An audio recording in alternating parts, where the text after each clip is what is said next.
Hello, my name is Dr. Sarah Walker, and I'm honored to serve as the 2025 President of the El Paso County Medical Society. On behalf of our organization, I want to welcome you and thank you for tuning in to the El Paso Physician. For the past 28 years, the El Paso Physician has been dedicated to serving our community, and we are grateful for the continued opportunity to bring this program to you on PBS El Paso. This would not be possible without the generous support of our community sponsors who help us produce valuable content every month. If you or someone you know is interested in supporting this program, more information is available at 915-533-0940 or at epmedsoc@aol.com. Thank you again, and we hope you enjoy this program presented by the El Paso County Medical Society and hosted by Kathrin Berg. Today, the doctors and the staff of the El Paso County Medical Society would like to honor the remarkable life and legacy of Dr. Richard McCallum, a past president of the El Paso County Medical Society and a delegate to the Texas Medical Association. Dr. McCallum took over the reins, overseeing the production of this very program after the passing of Dr. Raj Marwa. Dr. McCallum personally underwrote several episodes of the El Paso Physician. Dr. McCallum was a pioneering physician in gastroelectrophysiology, and he was the inventor of the gastric pacemaker. Born and raised in Australia, Dr. McCallum had a charming Australian accent and endearingly called himself the tummy doc. After many leadership positions around the world, he became the founding chair and professor of medicine at the Texas Tech University Health Sciences Center of El Paso. In conjunction with the Rotary Club of El Paso, he founded the RotaCare Free Medical Clinic, which was recently renamed the Dr. Richard McCallum RotaCare Clinic. His last appearance on this program was just a few months ago. He underwrote and was a panelist for the RotaCare Clinic episode. You can find that episode on pbselpaso.org, on epcms.com, or on youtube.com. Search the El Paso Physician and RotaCare Medical Clinic. Thank you, Dr. Richard McCallum, for all the lives that you have touched. Farewell, dear friend.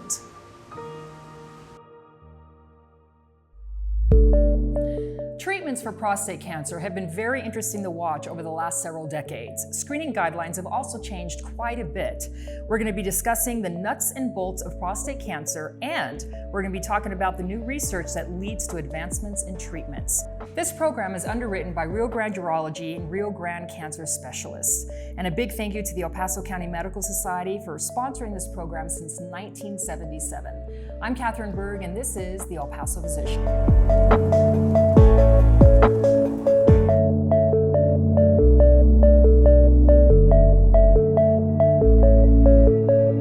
Neither the El Paso County Medical Society, its members, nor PBS El Paso shall be responsible for the views, opinions, or facts expressed by the panelists on this television program. Please consult your doctor.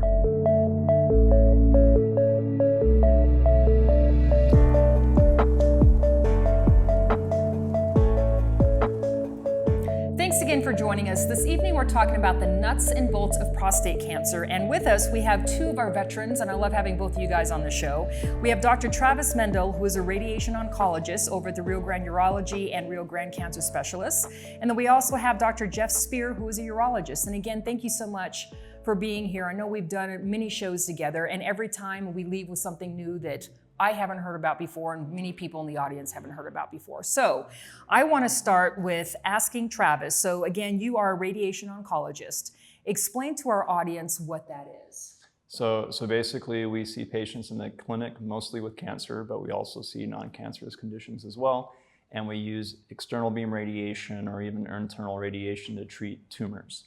And so the majority of my practice is Dr. Spier here, Jeff will send me a patient that has prostate cancer, and we'll evaluate them and explain to them their different treatment options, whether it's active surveillance, surgery, radiation, and if they choose to do radiation, we kind of explain that process to them. And in one of these slides, you can see on slide 3 that there's where the prostate is, and then also the beams that are being directed at the prostate to focus the radiation dose on that. I love that you brought those slides, because we're going to talk a little bit about that in a minute too, because I think sometimes people hear prostate cancer but don't really realize where the prostate is, what the functions are, and all that good stuff. So as a urologist, this is a perfect transition.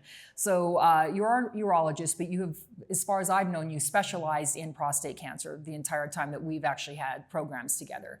So what does that mean? Yeah, I mean, I think we should kind of even dedicate this program to Dr. Vogelweed, right? He had been doing this for so many years, so credit to him. And just for the public to learn more about prostate cancer. So shout out to Dr. Vogelweed. So no, I mean, I've been wearing a couple of hats for about 2 or 3 years, but primarily, I'm trained as a general urologist. And so we see, everything what I like to describe as the kidneys all the way down. I think of my daughter getting embarrassed when she tells her friends what when they ask what a urologist is. But really, we are basically specialists. It stands for the genitourinary system. So anything from kidney stones to bladder cancer to enlarged prostate to testicular cancer, and a bunch of female patients as well. So we treat about 30 to 40% of female. In my practice, it's about 15 to 20%. So chronic urinary tract infections, overactive bladder. So it's a wide swath, right? But I've been wearing this hat of advanced prostate cancer now for 3 years, and it's been, just one of the highlights of my career. So that's what we're going to talk about tonight, is specifically prostate cancer. I like that. And when we're talked about advanced prostate cancer, we have been hearing a lot about President Biden too. And so we're going to talk about what people are hearing on the air, and this is social media as well as mainstream media. What exactly is going on with him? How does that relate to other people in the world, et cetera? So in a weird way, it's kind of neat to have somebody that is in the forefront right now in the mainstream media. I'd like to start with, and Travis, you started this off earlier, we do have a great graphic that shows where the prostate or what the prostate is, but I'd love for you to describe the function of the prostate. Why is it such a big deal, and why do we hear about prostates all the time? Dr. Spier, that's actually yours, yes. So, the prostate is what I call a nuisance organ. It really is. For men, it doesn't serve much of a purpose besides producing seminal semen, basically, so seminal fluid, to keep the sperm alive and to make it to their destination, okay? So beyond that, it gets large as we age, it creates symptoms, and it is obviously an organ that has a high risk of developing prostate cancer.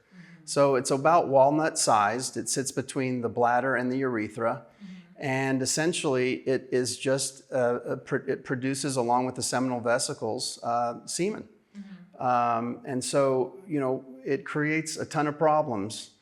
And of course, we obviously require it, but that's what we're here for, is to treat, benign and malignant disease. And that's such a great way of going into screenings, because you've got screenings that can see if there are benign issues or malignant issues. So I feel like, again, we've been doing this show for 28 years, and there's always screening issues and questions around prostate cancer. Where are we now in what is recommended for screenings? Yeah, it's a really good point, because it seems like we've confused the general public a little bit. Maybe I can just tell sort of a sure, story. Absolutely. I love case studies. Kind of have not necessarily specifically, but what men are hearing from their primary care, and sort of the sequence of events when they end up with us. Typically, men should be screened for prostate cancer at 50 years old.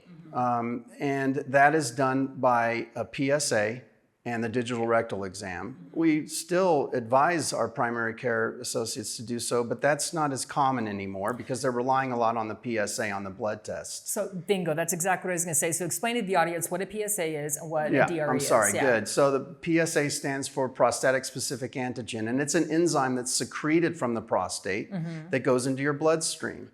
And basically, it's a screening test that we can look at a number and say, okay, there's something we need to look at. But everyone needs to understand that PSA is not specific for prostate cancer. Men get very anxious when their primary care doctor says your PSA is elevated. And it's our job to tell them, look, it can be elevated for many different reasons. Elevated because of benign prostatic enlargement, or what we call BPH, when the prostate gets large, inflammation, sitting on a park bench for 5 hours, being a bicyclist. So we don't just panic patients about the PSA. It comes in different flavors. And so that's really what we try to, as we sort of partner with our internal medicine colleagues, we typically want that referral and we want to see those patients. And in 2012, 2013, the U.S. Preventative Task Force came out and really downgraded PSA, and that became a problem for urologists because they graded it a D. And so a lot of the screening kind of fell through the cracks. So, it's really still an important screening test. There are other ways to screen for prostate cancer we'll get into, including imaging, including an MRI. But it is important to get it. And I failed to mention the risk factors for African American men. We typically say start at 40. And with family history of prostate cancer, we want them screening at 40, sometimes younger. So it's a moving target, Kathrin. It's not something that's just set in stone, and the number's not set in stone. Let me briefly talk to you about that, because that's confusing. Men think 4.0, that number is sort of, okay, I'm fine if it's below 4.0. That's not the case. This is an age-adjusted PSA. So you have to take a 45-year-old very differently than a 75-year-old. And so, typically 2.5, if it's above that in a 50, 55-year-old male, that's going to raise some eyebrows.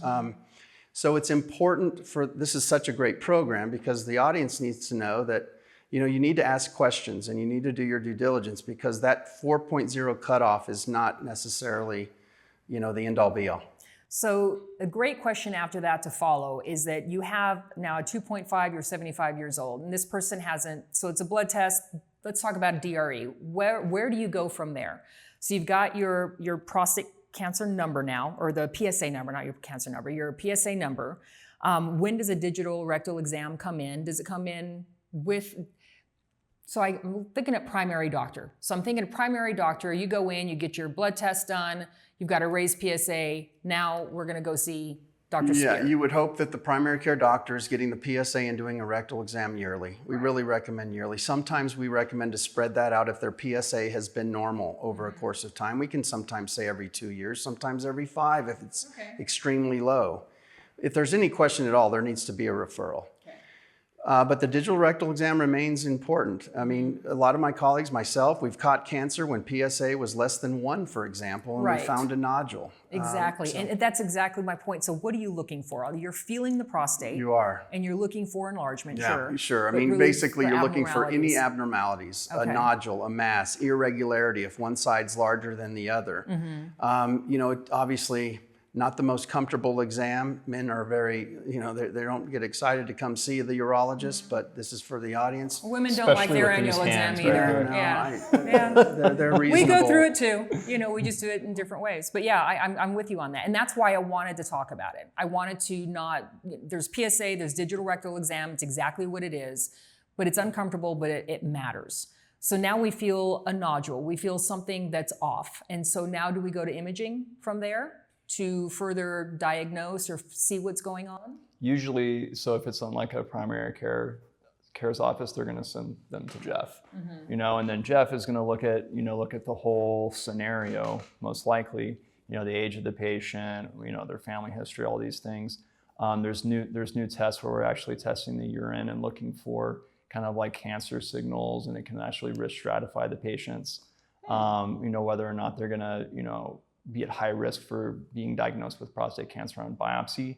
And the reason people are so obsessed with this, and the reason that the U.S. task force downgraded it in 2012 is because everyone was getting biopsies, and then everyone was getting infections, and it was causing a lot of morbidity for patients. Not everyone. Not everyone, but very rarely. But they just thought that they looked at the risk-benefit scenario. So, but now it's kind of like they've kind of backpedaled, and now now it's more in vogue, and so we're doing biopsies and things like that. And what we do now is we're just smarter about it, right? We're gonna stratify the patients up front. We'll get imaging, usually an MRI, and then a lot of times we'll just be doing kind of like focused biopsies in areas that are suspicious for prostate cancer. But in medicine, and I'm constantly telling the patients this, there's no absolutes in medicine. There's no guarantees. Like the imaging isn't perfect, the PSA isn't perfect, the DRE isn't perfect, but we use all these methodologies to try to make the best decision for the patient, and that's how it's always going to be. Let me piggyback off Travis for a minute on the imaging, because that is new. So MRI technology has come on the scene, it's been a game changer, because now So we're able how many to, years? oh, I don't know, it's been around for at least 8 to 10 years, but Okay, over the that's last, still new I would though. say 5 years to 8 years, and even more recently, they've become better and better at reading these MRIs. It's not everything, but it's another tool. I call it the three-legged stool as far as the PSA, the rectal exam, and now MRIs, to just kind of help guide us, because they can see lesions that may be suspicious now. Okay. So that's been a game changer. Okay. I don't want to focus too much time on this, but you did say something too, that you can have a urine screening and sometimes you can see something in the urine. What is it? Go back to that if you don't mind, because I don't remember hearing much about that prior So to. what's the name of It's a that test? biomarker. So these are Okay, all biomarkers. right. And now they're in the urine, so you have to pick and choose when to use it. There is a 4K score test and there's also this exosome DX, which basically looks at a biomarker and is looking at genetics to help.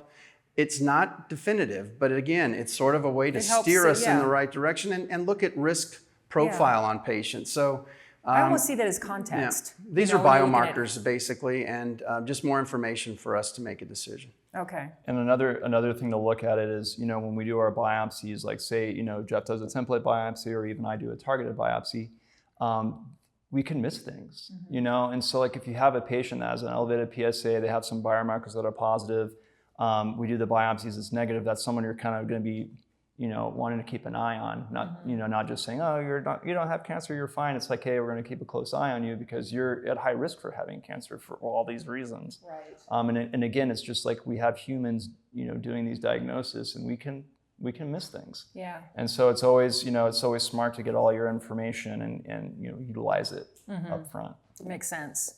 So when we're at a point where we are diagnosing, and somebody is diagnosed now with prostate cancer, how does the diagnosing of staging happen from there? There's Gleason scores, there's staging of the prostate. How does that work? Sure. And I'm throwing that to you. No, this is good, because right now the audience is with PSA, MRI, DRE. Let's just say that we are suspicious, we biopsy. Either a template biopsy, the 12 biopsies, but now we're moving towards more of a targeted biopsy. So they get the biopsy, it comes back cancerous.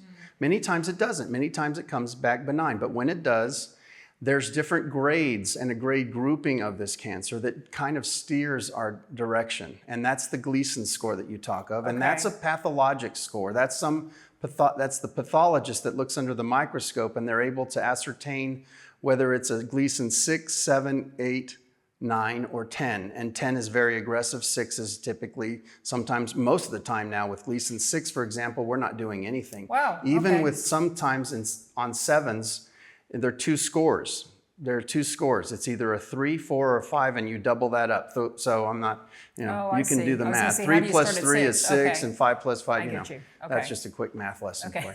Thank you, sir. And so basically, from 6 being really low grade to a 10 being very dangerous, that's sort of the decision path that we take. Right. Whether or not we're going to go briefly over the local treatments if it's localized, versus once it's high risk, sometimes it's already outside of the box and it's metastasized and we don't have the option for localized treatments. Okay, so that's a great time to talk about localized treatments, because we do want to talk and focus a lot this evening on advanced prostate cancer. So let's talk about localized now that it has not metastasized yet. What are some of the treatment options there? What is... Okay, I'll quickly go through this because Okay. Travis will talk about, there's, really right now, the gold standard are two choices. There's 2 tracks.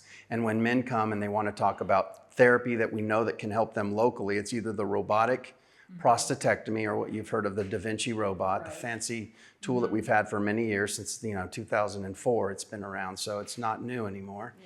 Or radiation therapy. Now patients will come in and talk about high intensity focused ultrasound or focal therapies or different ways to treat the cancer with different energies. That's not really standard of care yet, because the studies are yet to prove that out. So the gold standard, really, just for simplicity's sake, is surgery or radiation. Okay. And that's where robotic surgery, we have a few roboticists in our group. They're obviously very capable. And basically it's about a 2.5 to 4 hour surgical procedure, 1 to 2 night stay, small, minimally invasive procedure to remove the prostate, take it out, cross-section it, look at the margins, and that's the advantage, is the prostate comes out and we can see if the margins are negative.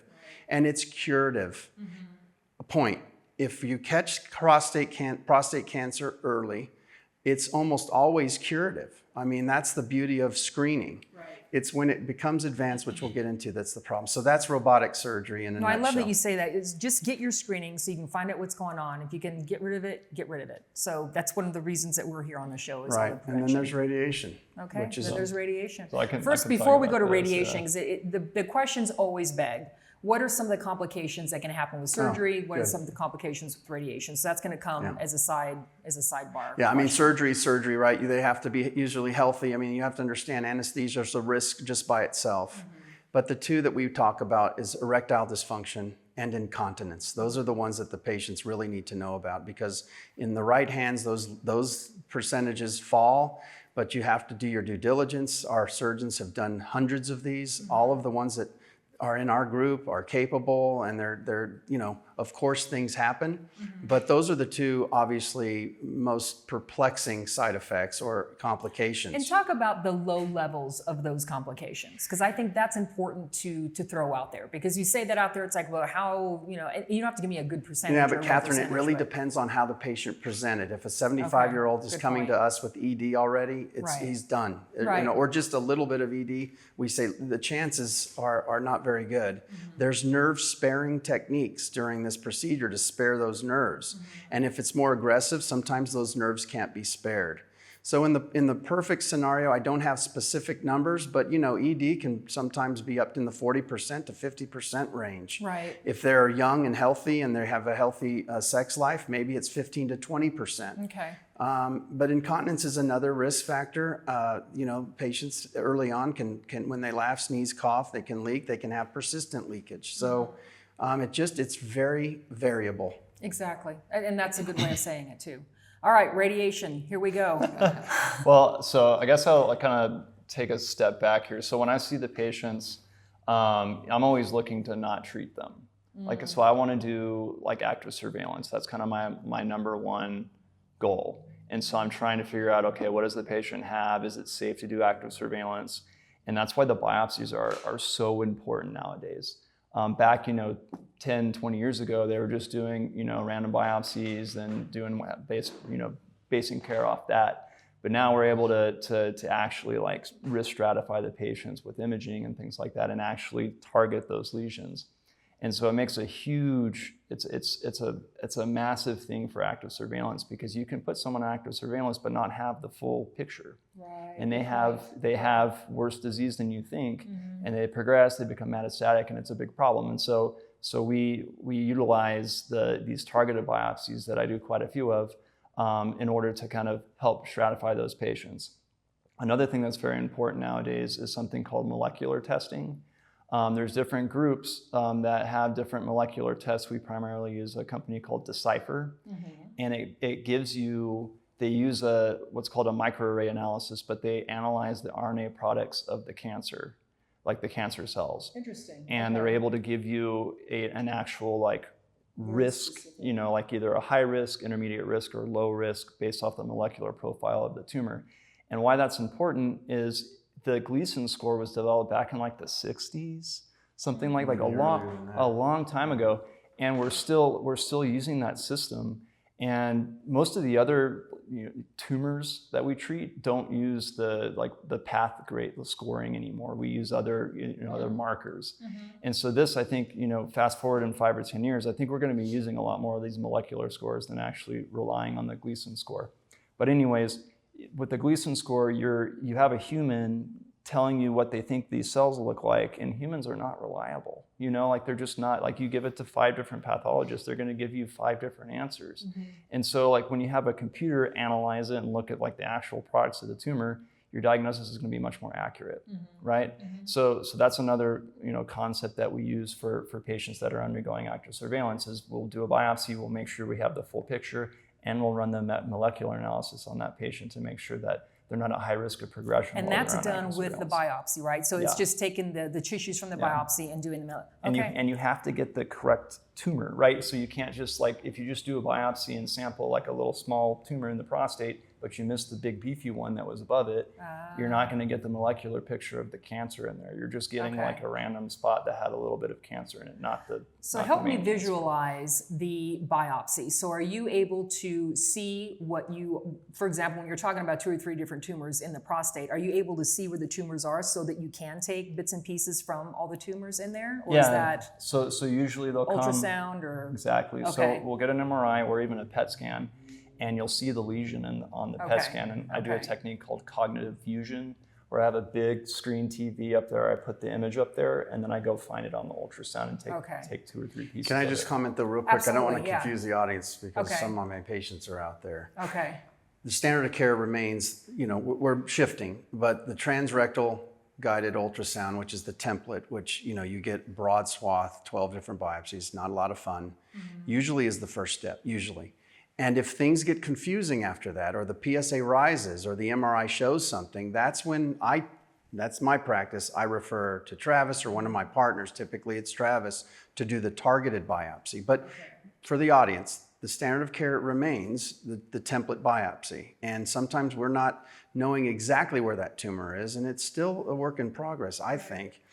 But sorry to interrupt, but I just want to make sure that everyone understands that the targeted biopsy is still starting to take shape, and we're referring once there's some uncertainty on the template regular biopsy. Okay. Is that fair? Oh yeah, totally. And when you're doing the standard template biopsy and you make a diagnosis and that patient goes to the surgeon and they get a prostatectomy, this kind of stuff that I'm doing doesn't matter, right? Because they're going to remove the prostate. It's, it doesn't matter as much. When I'm doing my treatments, it makes a huge difference. So say they're not going to do active surveillance and they're going to do radiation therapy. I need to know what type of radiation therapy to give them. I need to know how long of a hormonal suppression I need to do on them. We haven't even talked about that yet. Yeah, and so like all these things, like the actual like physical diagnosis matters like massively to me, because it's going to tell me which pathway to put the patient on. And the reason I actually started doing this is I had a patient in his like early 60s who had he had a biopsy like a year ago. It looked, he just had intermediate risk. And so I gave him 6 months of hormone therapy and just like our quick, what we call hypofractionation radiation, which is like kind of standard, just, easy to do, easy to deal with. And he did fine.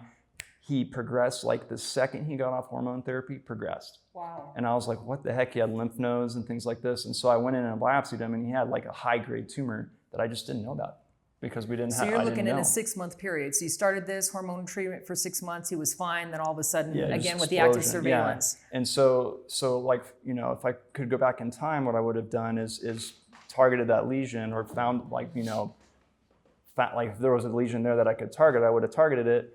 Found out that he had high-risk disease, and then he would have been on 2 years of hormonal suppression and other agents as well. Okay. And so these kind of things, they matter, and you don't like think about it until you have that patient, right? And like you said, it's everybody's human, right? And just you learn from everything you've done is a masterclass. What you're going to do later.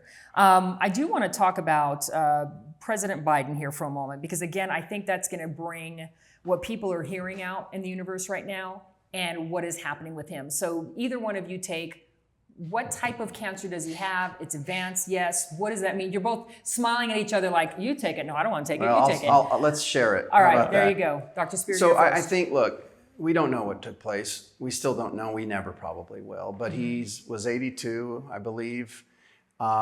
I guess they must have checked a PSA, or maybe he had lower urinary tract symptoms. Most likely he wasn't urinating well, or some symptoms, and they checked a PSA and it must have been very high. I'm speculating. And when it got high like that, they said, look, we need to probably do a biopsy. They did a biopsy, and that's the Gleason 9 score that came back on the biopsy. But it's a Gleason score of 9. And so it's very important for everyone to understand that number is an aggressive number. We talked about 9 and 10. So you can't confuse the PSA with the Gleason. Right. And at that point, they did imaging and found that he had a metastatic lesion. And so it's important for us to understand that, Say what the word metastatic Sorry, so it had means. moved. It had moved outside the prostate. Okay. And so, at that point, it's a game changer. It's a new day. He can't have his prostate out. He can't have radiation therapy. Locally, and now it becomes more of, which we'll get into, is more of a systemic treatment with hormonal therapy, most likely. I know it's getting a little bit confusing, but that's where he's headed. So we don't know what happened, but it speaks also to the screening, because Bingo. you would That's hope exactly that the the point we're going PSA, to. for the most important person on earth, that they had been checking PSAs even after 70 years old, which was a recommendation in 2012 to stop, okay? And so I really want to make a point there that I personally have heartburn about that. PSAs, I check on all healthy men that have 10 to 15 years lifespan. I mean, we're seeing 86, 88-year-old men that are going to be around for a while. I'm not saying I check PSA on all 88-year-olds, but it's individualistic, right? You have to pick and choose. So we're speculating, but it was good for the general public because it presented a bunch of questions to us. Right. Everybody's learning about it. And so, I don't know if you have anything else. No, I agree. And I think, this is what I think happened is he's older. His PSAs have probably been fine. They stopped checking them because, if you don't have a cancer diagnosis and your PSA has been fine and you're 80 something. And you have no symptoms, you just, if you like most of the guys in their 80s and 90s probably have low grade prostate cancer, but it's not going to kill them. Right. They're going to die of a heart attack or, Exactly. something else. And so that's why they stop, but then, in his case, you have these outliers. Like I have ladies, they stop having their, pap smears and things like that. But I have ladies that are 80 years old with cervical cancer in my clinic. So like these things happen, they're just, they're rare. And what they're trying to do with screening is to get the majority of the patients, not the outliers. Right, exactly. And so I think that's what happened. But unfortunately, he has that diagnosis. So let's talk about the outliers now. So I want to talk quickly about, we were talking about PET CT and then SPECT imaging. What is the difference between those two and what do you use them for? Great. So we use the PET PSMA imaging specifically for prostate cancer. Mm-hmm. We use that primarily for staging. Okay. And so the patient comes in if they have what we call unfavorable intermediate or high-risk disease. We want to make sure the cancer hasn't spread outside the prostate before we treat them. Because, picture this, you have high-risk disease, I treat your prostate with radiation or Jeff goes in and removes it, but they have metastatic disease everywhere. We did not help that patient, right? They need to be on some other type of therapy. And so that's why staging is so crucial. And the PET has, it's maybe been like 3 years that it's been available here. And it has completely changed my practice personally, just absolutely completely changed it. To where we were using like old CT and bone scans, which were, they never detected metastatic disease, like hardly ever. And now we have something that's just like much more precise. We're able to target lesions and things like that. And prostate cancer spreads where first, usually? So it'll either go to the lymph nodes or the bones. Okay. So it just loves to go there. Okay. And we're able to image that now. Whereas before with the bone scan, you have to get a pretty big lesion to see it. But anyways, so the PET, what the PET does is it's a positron. So PET stands for positron emission tomography. Here he goes. I'll be really fast. I love this part though. I like the geeky stuff. I'll be really fast. Yeah. But basically the PET tracers that we use, they emit a positron, which is an anti-electron. It's not supposed to exist, right? And so it gets annihilated. And I don't know if you've ever seen like Angels and Demons. They had like the antimatter and it made this huge explosion. That stuff's kind of real, If you had a big thing of positrons, it's going to make it's going to explode. Right. But anyways, you have a positron and it creates photons that shoot off at 180 degrees, and we can detect it, and we know where that event happened inside the body, and so that's how we're able to image these things with PET scans, like where the cancer is, because the tracer sticks to it. It creates positrons, and then we're able to see where that event happened inside the body, and so that's PET scanning. Okay, and so the agent we have is called a PSMA, which stands for prostate specific membrane antigen. Okay. And that's the tracer we use nowadays. And it's amazing. It's like completely changed prostate cancer care. Okay. And we're still learning about it as well. The SPECT is different. So this is looking for one photon. And so you'll have like radioactive tracers or even therapies that we give, and I can talk about this later, where we're imaging just one photon that's coming off of the radioactive metal that's in there. Mm-hmm. And it's more difficult to localize that because it's not coming from like a 180 degree event with two photons. You're only getting half the data randomly. And so the images you see with that, which are more like bone scans, where it's like it's kind of fuzzy and you kind of know where it is, but it's not great. But it is very useful, especially when you're monitoring therapies now with the radioligand therapies, which we'll probably get into. So it's two complete different ways. They're completely of different, imaging. and Okay. like cameras. Okay. One's yeah. Okay. Just real quick. Yes. Not everyone gets the PET scan. Not everyone can. Right. Basically, insurance won't cover for every single patient. It's for the higher grade, the Gleason scores of, typically high grade 7, 8, 9, and 10s. The Gleason 6s and stuff, we really don't need that. Yeah, this is for advanced. These is for, and really, Right. it's been an unbelievable breakthrough because you're Yeah. able to isolate small, tracers in small lymph node that now you know that it's metastatic. And to Travis's point, CTs and bone scans are going to be gone. They're Right. just not specific enough. And so now you can really target everything. And I know last time we talked, it was very targeted medicine. So I want to get to Pluvicto. We also have that on here. Explain what that is. So now we're getting into kind of Theranostics. Okay. And so Theranostics is essentially pairing a diagnostic test like a PET PSMA scan Okay. with a therapeutic agent. And so it's therapy and diagnostics. That's where that word Theranostics came from. And we have a video on Theranostics, which we can kind of, Yeah. as we're talking through this. So we basically, this is a new field, essentially in medicine and cancer treatments. And we built out a facility at our Rimcon location that is essentially only for this. We got a PET unit, which is on the video. It's a digital, just top of the line, outstanding imaging unit. Those images are read by people who are trained in cancer imaging. It's not just a random person that we work with. This is a national group that is like experts at reading cancer imaging and PET imaging. We have the way the facility was designed is to be highly efficient, and so it's in a small footprint. We have 3 bathrooms, 2 therapy rooms, which you'll see in the video, and then also cool down and uptake rooms that have their own dedicated bathroom. And so the way this works, when you're injecting the tracer into the patients, they have to kind of incubate. So you inject it, and the patients wait for about an hour in one of our uptake rooms, and they can watch an iPad or something like that, some Netflix, and the tracer has to stick to the cancer in order to see it. It has to concentrate on it. Okay. And so you wait for that to happen, and then you put them in the camera, the PET scanner, and it'll collect all the imaging data with them. Oh my gosh. Right? Okay. So now you have your patient, they're diagnosed with metastatic cancer, they're castrate resistant, they've been seeing Jeff, and there's a great picture of this in the slide deck of what it would look like under the scanner where you have metastatic disease.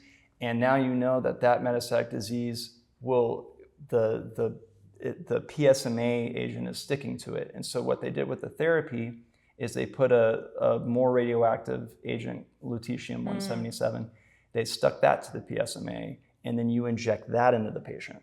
And then that just goes directly to the cancer cells and kills them. So you can see exactly and treat exactly those cells. You see Very it and targeted. you treat it. That's kind of the mantra. So in the slide deck, they have a patient that has widely metastatic disease, mostly in the bones, and then we have a picture of kind of what the Pluvicto agent looks like, and then the disease is gone. So all the black spots on the first slide showed metastatic everywhere, and then just these honing devices is the way I look at it, that just microscopically stick to the cancer cell and treat with radiation.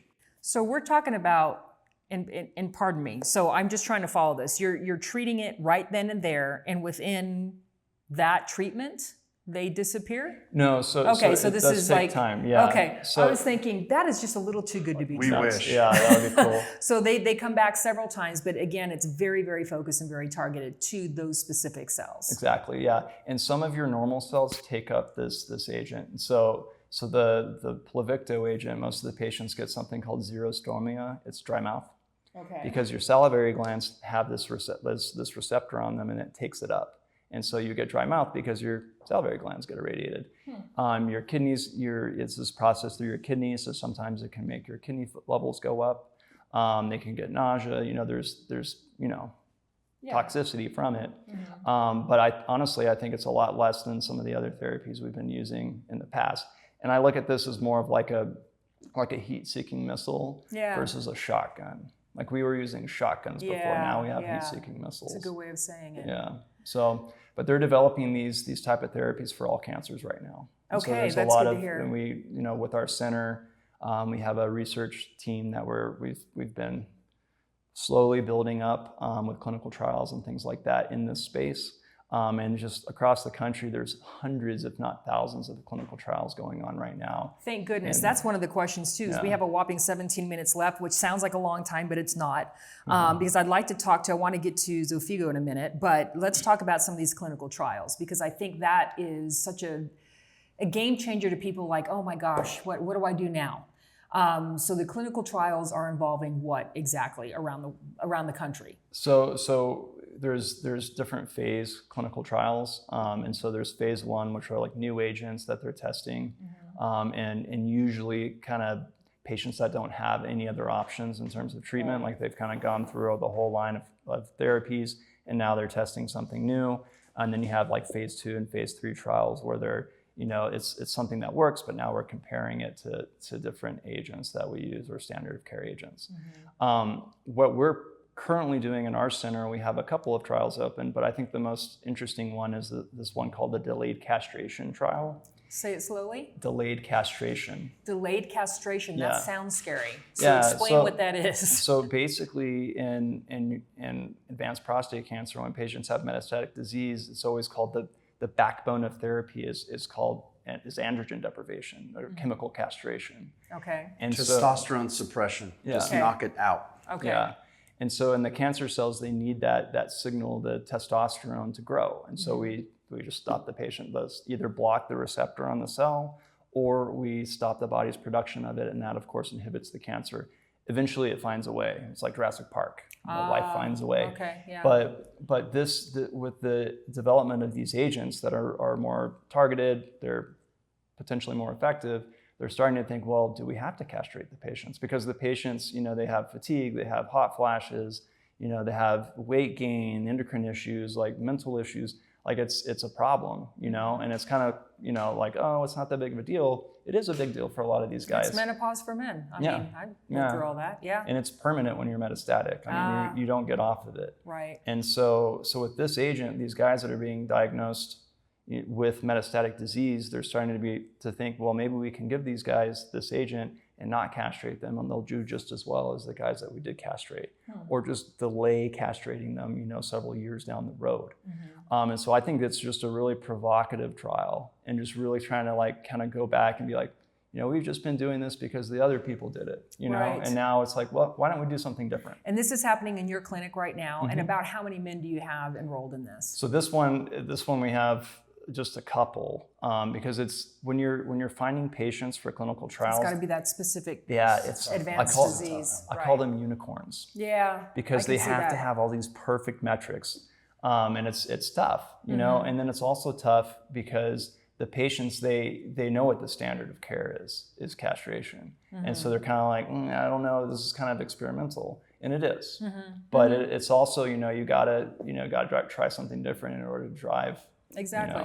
Changes in the medical Absolutely. care. Yeah. So yeah, it's fascinating. But there's we're doing quite a few trials, starting to enroll them in different in and outside of Theranostics. And I think Dr. Spier? just to add, there is a great slide here that depicts kind of what's next on the targeted radioligand therapy, and it's busy. It's a busy slide, and in the very middle, it shows in-market medication or therapeutics, 2 right now, one for neuroendocrine cancer and one for prostate.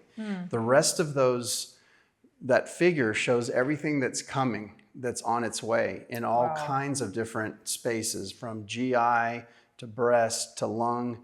We think that radioligand therapy may be the future, as far as it certainly is going to be an incredible tool to have. And I think the sky's the limit for it. So we're excited to see what happens. But that is an impressive slide to show what's on the horizon.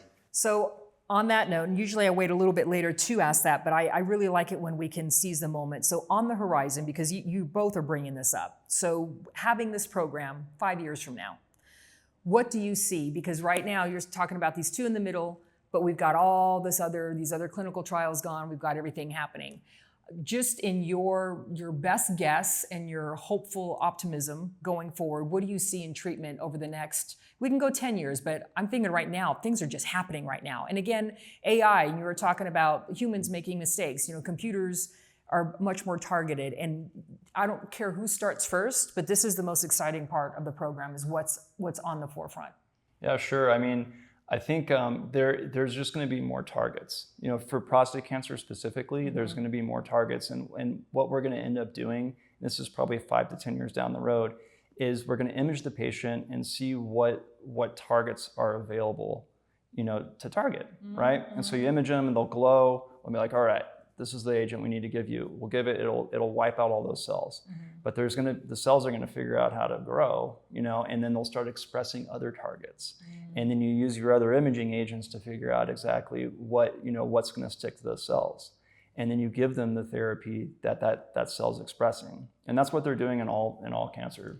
So cancer's smart. We're just trying to outsmart the cancer, and it's a continuum. Yeah, but you're fighting the human will to survive, right? Exactly. So it's not gonna. We're never gonna. I don't think we're ever gonna cure it, but I think it's gonna end up being kind of how metastatic prostate cancer is now. It's almost like having diabetes, right? It's something that's probably gonna, some complication from that is probably gonna kill you.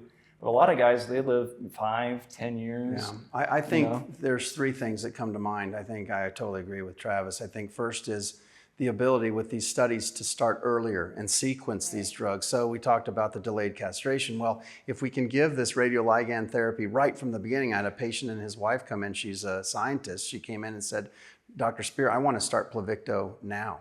I don't want him on hormonal therapy, because what we didn't talk about is the awful side effects of hormonal therapy. When testosterone's suppressed, that's our hormone. So fatigue, hot flashes, there's a ton that comes with it. So one point is earlier in the sequencing. So being able to give some of these medicines earlier and delay all the others. The second is genetics, germline therapy, what's called somatic testing. It's exploding. So to be able not only to target, but to target the right individuals with the right drugs, I think that's coming. And we can't, we have to, it's not right to not mention artificial intelligence. I mean, it is here. Right. I think it's, obviously everyone knows it's exploding, and we're going to see an incredible, incredible technology coming our way. I agree. And I think a lot of people are a little bit leery of it, but I would like to know a little bit more about, you talked about germline therapy, and then also just genetic testing in general. Let's talk a little bit more about that, because I think that it's been around for a while, yes, but I feel like it was first kind of born in the breast cancer world, prostate cancer world in general. So just genetic testing. Let's talk about that and then also go into therapy. So you brought it up, and I'll try to simplify it. I think there's 2 ways to look at it. Number one is to really find that family history. Okay, so we can find mutations that may affect siblings, children, and generations to come that we can discuss with patients. And this is in the patient themselves. This is in the patient. This is in the patient themselves, in the germline. There's somatic testing, which looks more at the tissue, and then figuring out if there are drugs that we have already that these patients will qualify that most don't. Like the BRCA gene is a very common gene that we test in prostate cancer. It's not just breast. Exactly. So if there's a BRCA mutation, then they qualify for what are called PARB inhibitors. I don't want to get too technical, but there are medications that we can implement when they become resistant to these other drugs. So again, all of these different weapons that we have, and that's part of the germline testing, which was pulling teeth in our community for a while, in the urologic community. Now it's become standard of care. Oh, good. Okay. Yeah, and one of the things I'd probably mention is between germline testing, that's your DNA. So all your cells in your body have that DNA. And so you test it, and if you have a mutation in your DNA, your tumor is going to have the same mutation. And so if we have an agent that targets that mutation, you're a candidate for it. The other thing is tumor cells can pick up mutations as they become more aggressive typily. And so are we talking all cancers here, or are we talking prostate? For the most part, all of them. Okay. Yeah. Okay. And so say you don't have a BRCA mutation, but you have this aggressive tumor that's metastatic now, and it's been hit with a couple different therapies. If you biopsy that tumor, it might have that mutation now, because these are mutations that it picks up to become more aggressive and, you know, kind of, I call it like haywire. It becomes more haywire, so it just becomes, you know, more de-differentiated and likes to spread. Right. And so that's why most of his patients that he sees that are metastatic and they're looking for something to give the patient, they want to biopsy the tumor, or we're even doing liquid biopsies looking for like circulating tumor DNA. Okay, go back to that again. Oh, okay. Yeah. Okay. It's a blood test. It's okay. Liquid biopsies is a blood test. It's part of the somatic testing. It's basically a way in the clinic that we can send this out to a expertise, a lab that can come back and give us some of these genetic risk factors and whether or not they qualify. So I mean, it's just exploding. So that's really important for the audience to hear. They can even ask their primary care doctors about genetic testing. It's not just about urology or us. It's out there, and it's. I'm going to throw this out just because I know we're wrapping up, but if people do have questions, in the old days this was a live program, people were calling in, right? But there are a lot of questions that I can see people having right now. So if you have any questions on the program or any programs that we've seen in the past, but specifically this one, please email the question to epmedsoc. So think about El Paso County Medical Society. Just think epmedsoc@aol.com, because those questions will go to these docs will answer them, and then you will get a direct email answer. So that's one of the great services that the El Paso County Medical Society talks about, because you said things are exploding right now. And I can just imagine, like, I've got all these questions, but we don't have time to go through them all. In fact, one thing I wanted to make sure that we did was go to something else that was on here that I know you wanted to talk about. So Zofigo. Oh, Zofigo. Am I saying that right? Zofigo? Yeah. Zofigo. It sounds like a song. So, let's talk about Zofigo. Yeah, so this concept, like this Theranostics concept we have, has been around since like the 60s and 70s when we were treating thyroid cancer. Zofigo is another agent that we've been using for quite some time, actually, since like 2015 or 2016. There's a trial called the Alsimca trial that was published, New England Journal of Medicine. But basically, it's a calcium mimetic that we inject in the patients, and it goes to where there's bone turnover. And when you have metastatic prostate cancer in your bones, there's a lot of turnover, and so this agent goes into that area where the tumor cells are. The difference between the Zofigo and the Pluvicto, the Zofigo is not as targeted, but Pluvicto is kind of a different type of radiation. Zofigo is kind of a harder hitting radiation. Okay. And to kind of go back to what's going to happen in the future, they're developing agents like Pluvicto that are hard hitting like Zofigo with something called actinium. And so you're able to deliver a kind of heavier punch. And the way to think about it is the Zofigo is like a bunch of ping pong balls kind of flying around, and it kills the cells. Or you can use a bowling ball, and that's what Zofigo is similar to. I think Pluvicto works a little bit better, but these agents that they're developing are going to be heavier hitters. And so I think their patients are going to probably respond better to those therapies. The question is, are they going to be more toxic? Right. And so I think that's where it's going to be interesting to see how those studies develop. And here's a quick question too, because you're learning. I mean, you both are just amazing because you're students and you're also masters at what you're doing, right? So when you are learning about all this stuff, are there seminars you go to, classes? I mean, like, what is it? How do you find all this stuff out? We it lead can't them. all be trial and error, right? We lead them. Yeah, he's like a top dog and nationally in urology. So it's more of a thank you, but not really. No, I mean, obviously we have to keep up with the literature. So yeah. I know he's a voracious reader, the journals that come out. It's also just the networking with our colleagues around the country. Mm-hmm. Just quickly, I'll try to be quick, but we're lucky. We've got a guy like this that has sort of fallen out of the sky as far as the radiation oncology component. So he's part of our group and our practice that I can bump ideas off of. So we've got a radiation oncologist and someone that really has kind of embraced advanced prostate cancer. So, yeah. We also have medical oncology colleagues around the community that we obviously rely on as well. So it's a multidisciplinary approach. But we have everything here in El Paso, as far as certainly in the GU space, as far as cancer goes, that everybody needs. And I'm proud of that. I'm proud of the fact that patients aren't having to travel. We're hoping that continues in the community where they don't have to get on a flight to MD Anderson or the Mayo Clinic. We feel like we're giving everything that anyone else in the country is giving.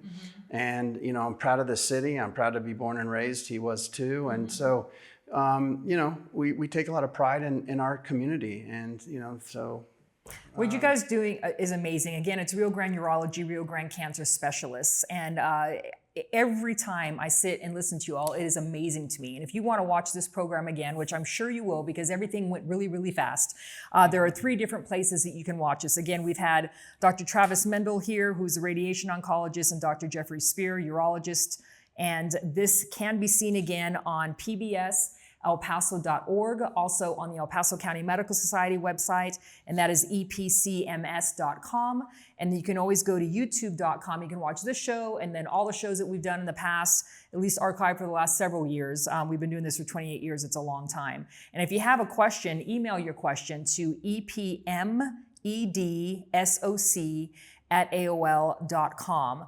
Again, this is the nuts and bolts of prostate cancer, and we've been talking about very targeted information. And I would say if people have questions, again, do email here, but feel free to call your clinic. We were here talking about low dose benign, what was it called? Low dose benign radiotherapy. And from that program, people were just watching like, what the heck is this? And you got all these phone calls. So what I'm trying to tell the audience, be encouraged to definitely make those phone calls. Any last minute words you want to say before we go off the air? No, just thank you for having us. It's always so much fun being on here. And it's great to have this guy here with me now. Well, and Vogelweed, we got to do a nod to Vogelweed, and also kind of a nod to Chesbro. And back in the day, you're pretty amazing too. Get screened. Yes. Ask your primary care doctor about prostate cancer screening. It's just, it can be life and death. So just talk about it. Don't put it off. It's never an easy subject to discuss, but do it. Again, the PSA is a blood test. DRE is a digital rectal exam. Go every year if you can. Just do it. It makes all the sense in the world. It's Prostate Cancer Awareness Month, by the way. It is, exactly. Yes. That's why we're here. And all men's health awareness. So this has been the El Paso Physician. I'm Kathrin Berg, and thank you so much for tuning in.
The El Paso County Medical Society is a nonprofit organization established in 1898 that unites physicians to elevate the health of the El Paso community.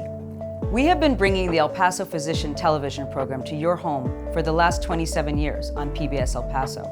If you should have any medical questions relating to this program, you may email us at epmedsoc@aol.com, and we will try to have our experts answer your questions.